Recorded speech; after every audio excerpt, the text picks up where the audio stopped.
마침내 헤롯이 베드로를 참수형에 처하기 전날 밤이 되었습니다. 그 마지막 밤의 상황을 본문 6절이 밝혀주고 있습니다.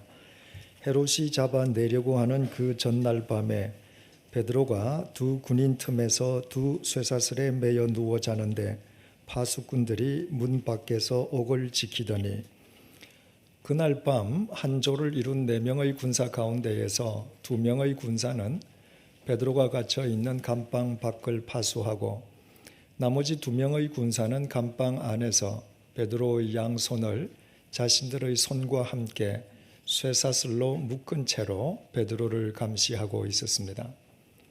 그 삼엄한 경비 속에서 탈옥이란 애당초 불가능한 일이었습니다. 이제 날이 밝으면 베드로는 참수형을 당해 죽어야만 합니다. 시간이 흘러갈수록 극심한 공포와 불안에 사로잡힌 채 몸서리치지 않을 수 없는 마지막 절체절명의 시간이었습니다. 그런데 바로 그 순간에 베드로는 깊이 잠을 자고 있었습니다. 그것이 가능할 수 있었던 까닭이 베드로가 그날 밤 이내로 주님께서 자신을 구출해 주실 것으로 예상했기 때문이 아니면 오늘 본문을 통해서도 다시 확인해 보겠습니다마는 주님께서 실제로 베드로를 구출해내실 때 베드로가 그것이 현실이 아니라고 생각했던 것으로 입증되고 있습니다. 베드로는 참수형을 당하기 전날 밤 마지막 순간까지도 이튿날로 예정되어 있는 참수형을 피할 수 없는 것으로 받아들이고 있었습니다. 그럼에도 불구하고 베드로가 그 감방 속에서 마치 자신의 집 안방에서 잠을 자듯이 평상심으로 평안하게 잠을 잘 수 있었던 것은 베드로가 주님을 온전히 믿었기 때문이었습니다. 베드로는 자신이 주님을 위해 참수형을 당하는 것이 주님의 뜻이라면 죽음을 깨뜨리고 부활하신 주님께서 주님을 위해 참수형을 당하는 자기 자신을 영원토록 책임져 주실 것을 굳게 믿어 의심치 않았습니다. 베드로의 믿음은 이처럼 단순했습니다. 베드로가 아무것도 배운 것 없는 무식한 갈릴리 어부 출신이었기 때문에 그의 믿음이 단순했던 것은 아니었다고 말씀드렸습니다. 베드로는 부활하신 주님께서 자기 생명의 주관자시요 또 자기 생명을 영원토록 책임져 주심을 믿는 지혜를 지니고 있었기에 그 지혜 속에서 베드로의 믿음은 믿음의 절정인 단순성에 이를 수 있었고 그 단순성을 토대로 한 평상심으로 베드로는 그 마지막 절박한 순간에도 평안하게 잠을 잘 수 있었습니다. 본문 7절을 보시겠습니다. 홀연히 주의 사자가 나타나매 옥중에 광채가 빛나며 또 베드로의 옆구리를 쳐 깨워 이르되 급히 일어나라 하니 쇠사슬이 그 손에서 벗어지더라. 주님께서 보내신 주님의 사자가 베드로가 갇혀있는 그 감방에 나타났습니다. 우리말 성경은 홀연히 주의 사자가 나타났다고 번역되어 있습니다. 홀연이라고 하는 말은 갑자기라는 의미의 부사입니다. 그러나 헬라어 원문에 기록되어 있는 이두는 감탄사로서 그 의미는 보라는 것입니다.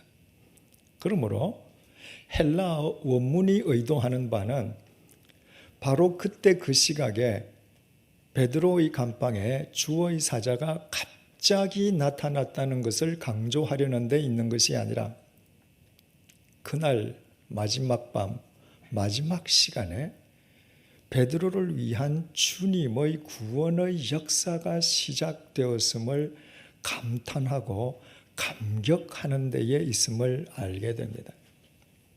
그렇다면 본문의 상황을 우리가 머릿속에서 좀 더 구체적으로 그려보십시다. 베드로가 참수형을 당하기 전날 밤이 되었습니다. 이제 해가 뜨면 베드로는 목이 잘려 죽어야만 합니다. 그 마지막 순간에 베드로는 이튿날로 예정되어 있는 참수형을 기정사실이라고 생각하고 있습니다.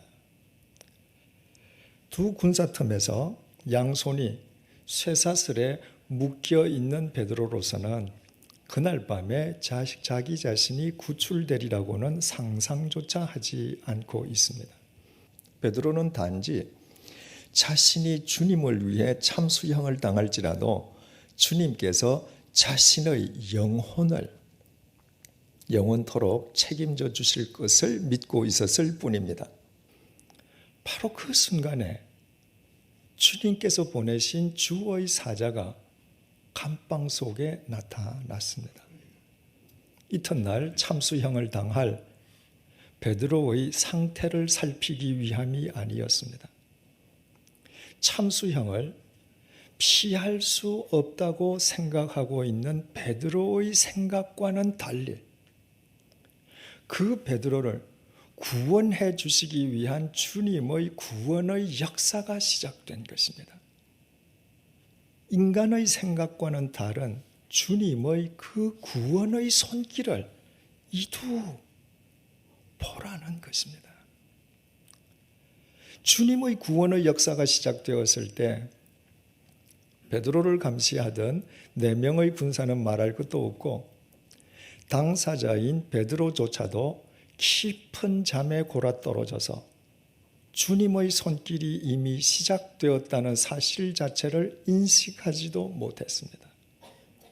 이처럼 인간의 지각 능력을 뛰어넘는 주님의 구원의 역사를 이두 보라는 것입니다.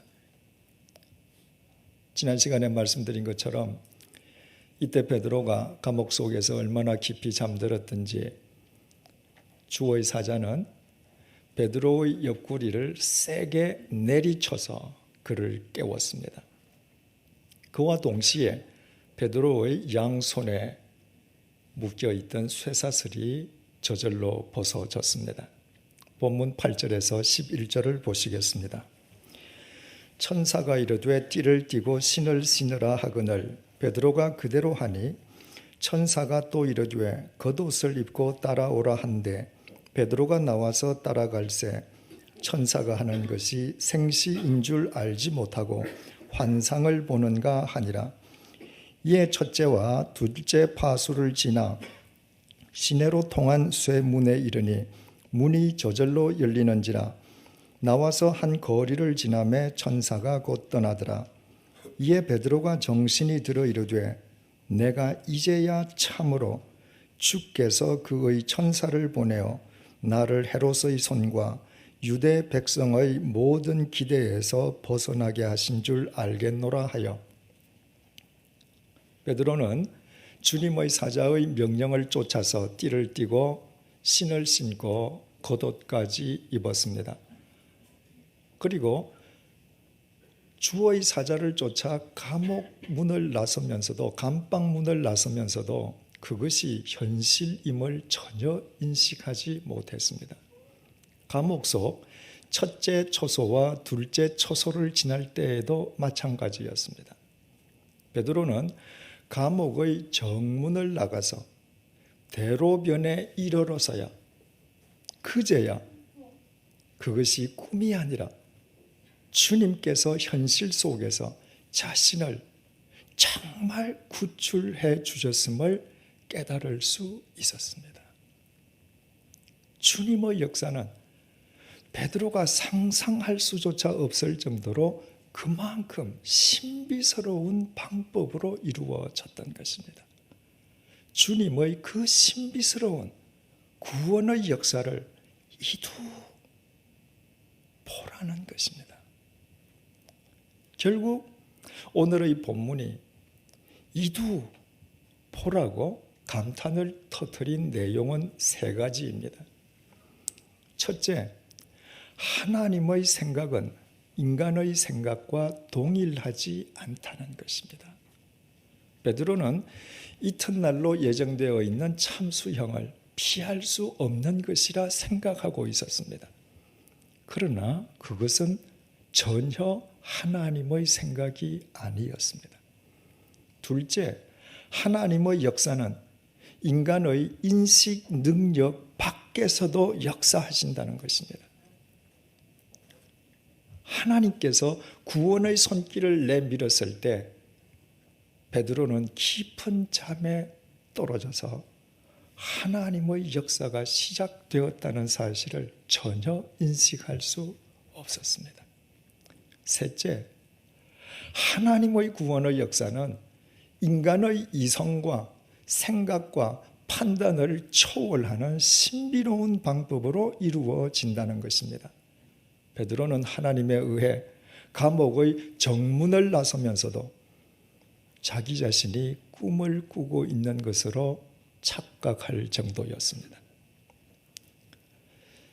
이사야 선지자는 하나님과 우리의 관계를 토기장이와 진흙에 비유하면서 이사야서 29장 16절을 통해서 이렇게 증언했습니다. 너희의 패역함이 심하도다. 토기장이를 어찌 진흙같이 여기겠느냐. 지음을 받은 물건이 어찌 자기를 지은 이에게 대하여 이르기를 그가 나를 짓지 아니하였다 하겠으며 빚음을 받은 물건이 자기를 빚은 이에게 대하여 이르기를 그가 총명이 없다 하겠느냐. 정말 그렇지 않습니까? 진흙으로 토기를 만드는 토기장이와 토기장이가 자기 손으로 주무르는 진흙이 어찌 같을 수 있겠습니까? 토기장이에 의해 진흙으로 만들어진 토기가 토기장이를 향해서 당신이 나를 만들지 않았다고 자신이 토기장이의 피조물됨을 스스로 부정할 수 있겠습니까? 진흙이 토기장이를 향해서 당신이 나보다 총명하지 않다고 도리어 내가 당신보다 더 총명하다고 토기장이를 공박하는 일이 있을 수 있겠습니까? 그런 일은 결코 있을 수 없습니다. 토기장이와 진흙은 근본적으로 다르고 진흙은 아무리 세월이 흘러도 토기장이가 될 수 없기 때문입니다. 토기장이이신 하나님과 진흙인 우리의 관계도 이와 똑같습니다. 피조물인 우리는 죽었다 깨어나도 피조물일 뿐 창조주이신 하나님이 될 수 없습니다. 진흙에 불과한 우리의 생각과 토기장이이신 하나님의 생각은 같지 않습니다. 더욱이 하나님의 생각보다 진흙에 불과한 우리의 생각이 더 총명한 경우란 어떤 경우에도 있을 수 없습니다.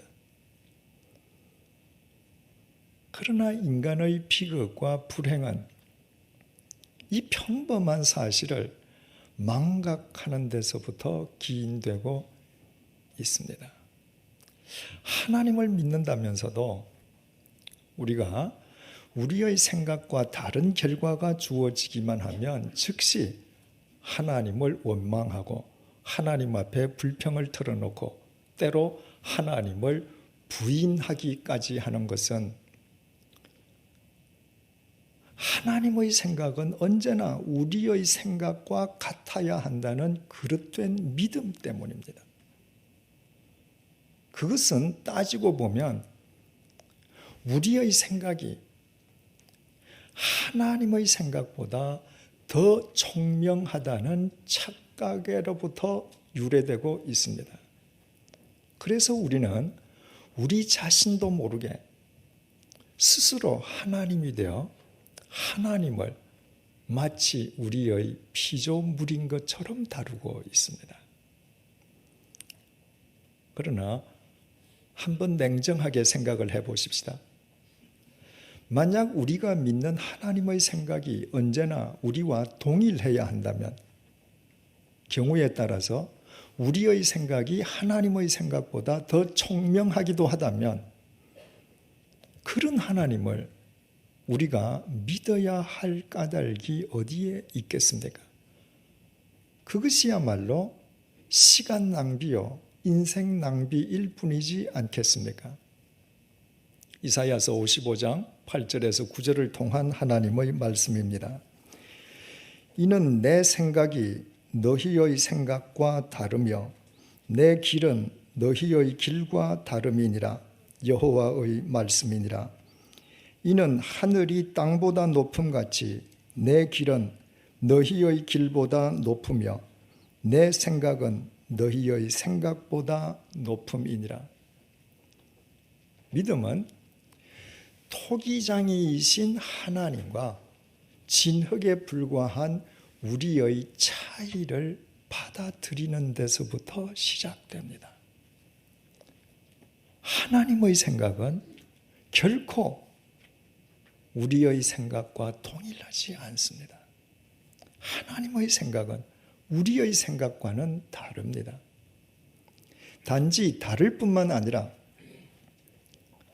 하늘이 땅보다 비교 자체가 불가능할 만큼 높은 것처럼 하나님의 생각은 우리의 생각과는 비교 자체가 불가능할 정도로 높습니다. 하나님은 우리의 생각보다 더 높은 당신의 생각을 이루어 가시는 길 역시 우리의 길보다 높은 길로 그 생각을 구현해 가십니다. 바꾸어 말씀드리면 당신의 생각을 구현하시는 방법도 우리의 방법과는 전혀 다르다는 것입니다.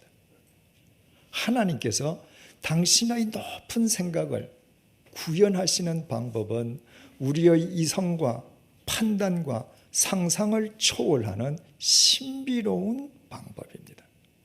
그것뿐만 아니라 진흙인 우리는 시간과 공간의 지배 속에서 살아가는 반면 토기장이이신 하나님은 시간과 공간을 초월하시는 분이십니다.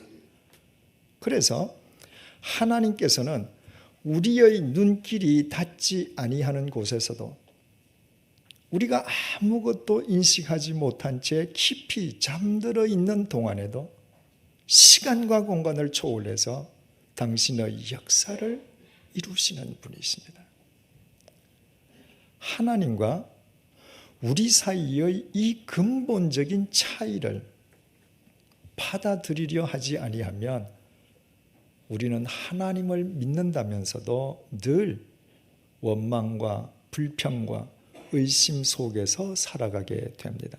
왜냐하면 우리의 인생은 절대로 우리의 생각대로 진행되지 않기 때문입니다. 그러나 하나님과 우리 사이의 이 근본적인 차이를 받아들이면 설령 우리의 인생이 우리의 생각대로 진행되지 않는 경우라 할지라도 우리는 우리의 삶 속에서 우리의 생각보다 하늘이 땅보다 높음같이 높은 하나님의 생각이 당신의 신비스러운 능력 속에서 이루어지는 것을 이두 보라는 감탄의 삶을 살 수 있게 됩니다.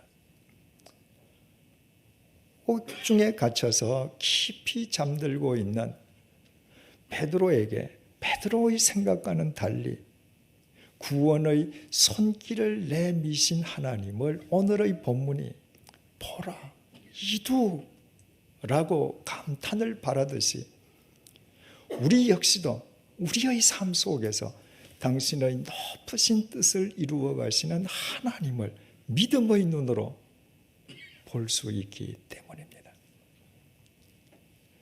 죄로 말미암아 죽을 수밖에 없는 인간을 구원하시기 위해서 하나님께서 친히 이 땅에 오셨습니다. 그래서 하나님께서 거룩하신 당신의 모습 그대로 오셨습니까? 만약 그렇게 하셨더라면 이 세상 어느 죄인이 감히 거룩하신 하나님 앞에 한 발자국인들 나갈 수 있겠습니까? 인간을 구원하시기 위해 이 땅에 오시되 우리와 똑같은 인간의 몸을 입고 오신 하나님을 이두 보십시오. 인간의 모습으로 오시되 인간 위에 군림하는 제왕으로서가 아니라 겸손한 종의 모습으로 오셔서 비천한 나까지도 섬겨주시는 하나님을 이두 보십시오. 죄의 삭선 사망이라는 당신의 공의를 이루시기 위하여 당신이 친히 제물이 되어 십자가에 못 박혀 돌아가심으로 우리의 죄값을 대신 치러주신 하나님을 이두 보십시오. 무덤에 장사된 지 사흘째 되는 날 죽음을 깨뜨리고 부활하심으로 영원한 생명의 구주가 되어주신 그 하나님을 이두 보십시오. 그래서 누구든지 성자 하나님이신 예수 그리스도를 믿기만 하면 영원한 새 생명을 거저주시는 하나님을 이두 보십시오. 그것은 모두 우리의 생각 밖에서 일어난 일입니다. 우리의 생각으로는 상상도 할 수 없었던 일입니다. 하늘이 땅보다 높은 같이 우리의 생각보다 높은 하나님의 생각이 신비로운 당신의 능력 속에서 이루어진 일이었습니다. 그래서 사도 바울은 그 삼위일체 하나님을 찬양하면서 고린도후서 5장 17절을 통해서 이렇게 감탄했습니다. 그런즉 누구든지 그리스도 안에 있으면 새로운 피조물이라 이전 것은 지나갔으니 보라 새 것이 되었도다. 바울은 본래 그리스도인들을 박해하던 폭도였지 않습니까? 그런데 자신의 죄값을 십자가에서 대신 치러주신 성자 하나님 예수 그리스도 안에서 영원한 새 생명을 얻게 되었음이 얼마나 감격스러웠던지 이두 보라고 감탄을 터뜨리고 있습니다. 그 감탄이 사도 바울만의 감탄이겠습니까? 그것은 실은 우리 모두의 감탄이기도 합니다.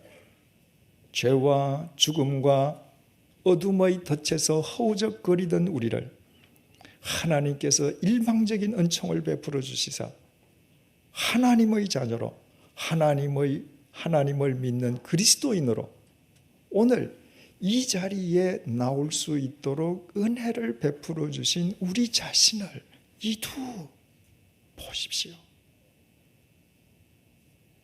우리 자체가, 우리 자신이 감탄과 감격의 대상이지 않습니까? 그 모든 일들이 우리의 생각이나 의지, 우리의 노력으로 이루어진 일이었습니까? 그렇지 않습니다. 우리의 생각보다 높으신 하나님의 생각이 신비로운 하나님의 능력 속에서 이루어진 대구원의 역사였습니다. 그 하나님께서 참수형을 기정사실로 받아들이고 감옥 속에 깊이 잠들어 있는 베드로에게 구원의 손길을 내미셨습니다. 베드로의 생각과는 달리 하나님께서는 그 베드로를 참수형으로부터 벗어나게끔 해주시기 위하여 구원의 손길을 내밀어 주신 것입니다. 하나님께서는 베드로가 깊이 잠든 동안 베드로가 인식하지도 못하는 가운데 당신의 구원의 손길을 먼저 내밀어 주셨습니다. 하나님께서는 베드로가 주님에 의해 구원되면서도 그것이 꿈이라고 착각할 정도로 신비스러운 방법으로 그를 구출해 주셨습니다. 그래서 오늘의 본문은 그 하나님의 역사를 이두 보라고 우리에게 촉구하고 있습니다. 그날 밤 베드로를 위해 그토록 치밀하게 역사해 주신 그 하나님께서 바로 우리를 위해서 역사해 주시는 하나님이심을 우리의 심령 속에 각인시켜 주기 위함입니다. 열흘 전의 일입니다. 그날 저는 제 처와 함께 교회로 저를 찾아온 손님들과 교회에서 점심 식사를 했습니다. 그 손님들이 아래쪽 주차장에 차를 주차해 두었기에 아래쪽 주차장에서 그 손님들과 작별 인사를 나누었습니다. 아래쪽 주차장으로부터 홍보관 건물 1층 출입구를 통해서 제 사무실로 올라가려고 하는데 마침 아내가 위쪽에 있는 선교기념관 협의회 사무실로 간다고 했습니다. 그래서 아내와 한 걸음이라도 더 함께 걷기 위해서 아내와 함께 계단을 걸어 올라서 선교기념관 쪽으로 갔습니다. 그리고 홍보관 정문 앞에서 중년의 부부를 만났습니다. 그 부부가 저를 보는 순간 깜짝 놀라면서 아무 말도 하지 못하고 저를 쳐다보기만 했습니다. 제가 다가가서 손을 내밀고 악수를 청하자 그제야 그분들이 입을 열었습니다. 그분들은 카자흐스탄에서 선교 사역을 하다가 일시 귀국한 선교사님 부부였습니다.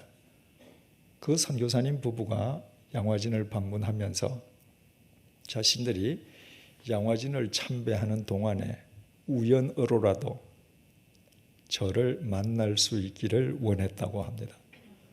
그런데 양화진에 들어오자마자 저와 마주쳤으니 너무 놀라서 말을 하지 못했던 것입니다. 제 처와 제가 그분들을 제 방으로 모시고 가서 환담을 나누었습니다.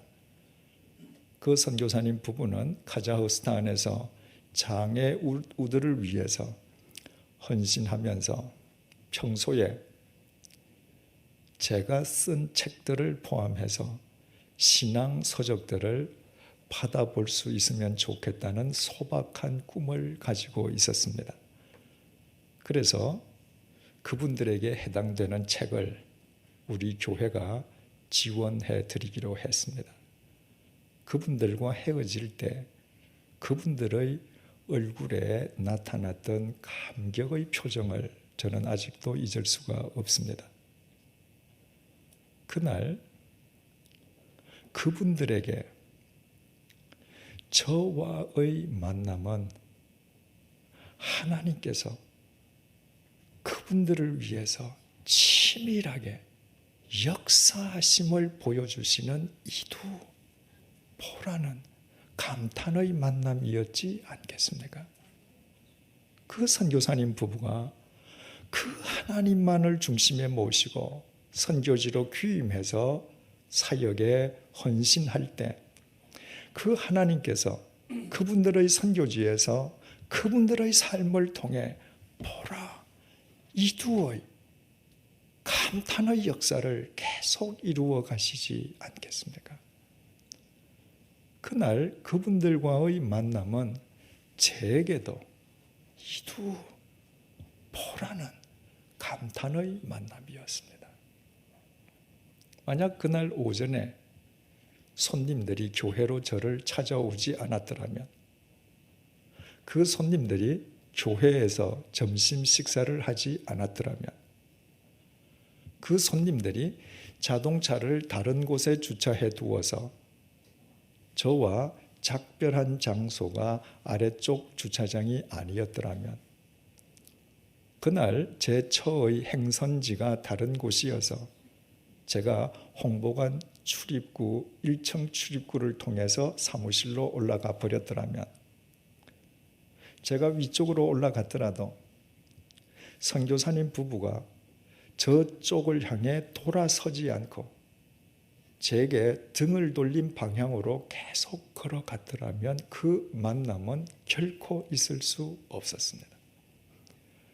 그날 아침에 제가 일어나서 그 선교사님 부부를 만나기까지 제 모든 일정 중에서 단 몇 초의 어긋남만 있었더라도 그 만남은 불가능했을 것입니다. 하나님께서는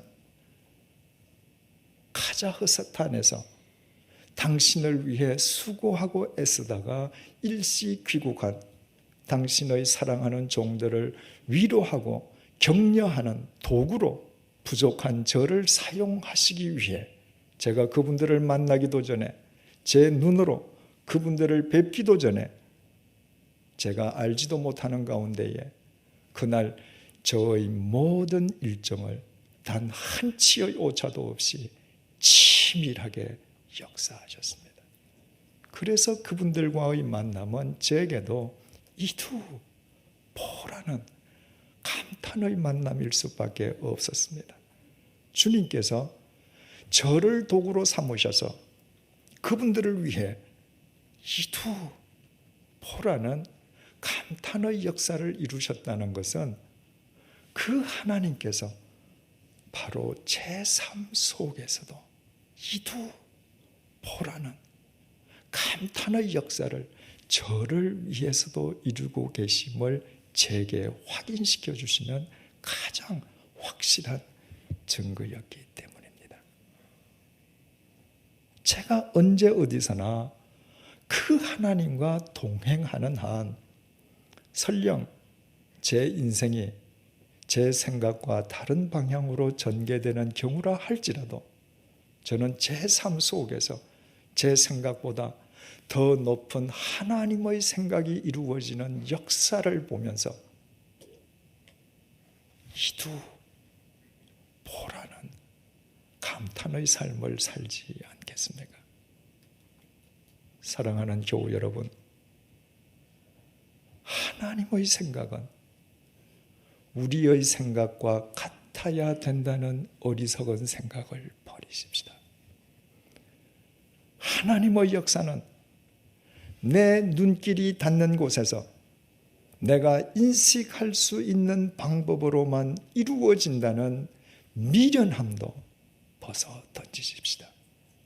토기장이이신 하나님과 진흙에 불과한 우리의 근본적인 차이를 받아들이십시다. 그때부터 어떤 상황 속에서도 우리는 우리의 삶을 통해 우리의 생각보다 더 높으신 하나님의 생각이 하나님의 신비스러운 능력 속에서 이루어지는 것을 바라보면서 이두보라는 감탄의 삶을 살게 될 것입니다. 오늘 본문 속에서 베드로를 위해 그토록 치밀하게 역사하신 하나님께서 지금 이 시간에도 우리를 위해 치밀하게 역사하고 계시는 우리의 하나님이시기 때문입니다. 기도하시겠습니다.